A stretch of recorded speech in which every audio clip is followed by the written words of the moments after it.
Belgique, comme on va Eh bien, dire, les Algériens, on ne pouvait pas les appeler les Algériens encore à cette époque-là. à, c'est discutable parce que lorsque vous lisez par exemple Ibn Khaldoun, le grand écrivain du XIVe siècle, il est mort en 1406, il parle il parle de Bilad el-Jazair, il parle de pays de l'Algérie.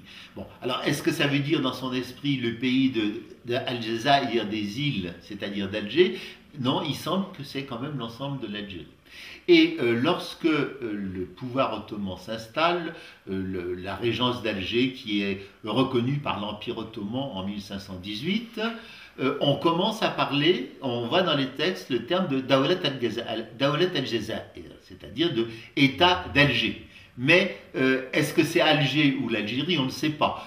Mais je rappellerai qu'il y a aussi plusieurs hypothèses sur les origines du mot Alger. Pour certains, c'est le terme arabe Al-Jazair, puisqu'il y avait des îlots au large d'Alger, mais les Berbères ont une autre hypothèse. Ils estiment que ça vient de Désiri, qui signifierait, paraît-il, le clair de lune en berbère. Comme je ne connais pas le berbère, je ne peux pas vous le dire, mais je vous donne l'hypothèse. Voilà. Bon. En tout cas, dans les textes en arabe, on parle de Al-Jazair, on parle de Dawlat al-Jazair, et en 1613, pour la première fois, il y a un Français qui écrit dans un texte qu'il y a des Algériens. Il dit il emploie le terme d'Algérien.